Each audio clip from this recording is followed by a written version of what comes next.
4 straight victories had generated enormous excitement in the Shire. However, Cronulla's bold revival was about to receive the sternest test imaginable.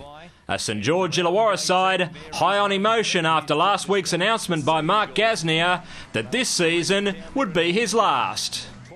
To make matters even more difficult for the Sharks, Gaz was rejoined by his longtime centre partner Matt Cooper, who had spent over a month out with facial fractures. And the South Coast product showed he hadn't lost any of his sharpness. Cooper on the outside of his man Pomeroy. Cooper for the in-goal area. They will take a look and say that'll be a try. Aided by a welter of early possession, the Premiers kept feeding their hungry left. And if it wasn't Cooper causing trouble, then Brett Morris was at his elusive best. Pop the ball for Morris, stepping, looking and reaching to score. Well, how did he do that? Well, that was amazing. Morris almost made it a double.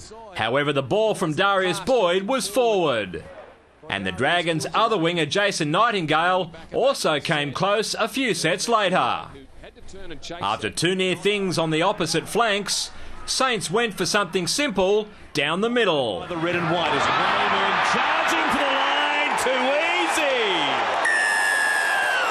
They don't have to go wide this time, they crack them through the middle. Cooper crossed again on 22 minutes, but couldn't get it down this time. It was an impressive return by the former Australian centre, and Boyd certainly enjoyed having him back. Boyd, he links up with Morris, who can't make the catch. Eager to avenge their shock second-round loss to Cronulla, the Dragons had a strong scent of blood in their nostrils and showed little sympathy for their struggling neighbours. Here's Food showing it. Back on the inside. It's Marquetto who'll score. He dives across, and the tries just keep on coming for the Dragons. Despite blowing plenty of opportunities, St George Illawarra still had a stranglehold on this local derby with half the journey gone. There was a sombre start to the second half when Sharks winger Matthew Wright was bent back awkwardly in this tackle by Michael Wayman and was immobilised as a precaution before heading to hospital for scans. To everyone's relief, Wright was later reported to be okay, and his departure seemed to galvanise his teammates as they showed a little more fight in the second 40. Morris gives it out the back. Charging hard was Josh Cordova, who charges across, and the Sharks are on the board.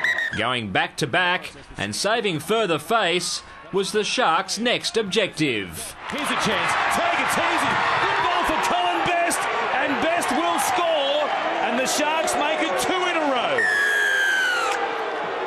Good hands to the left-hand side.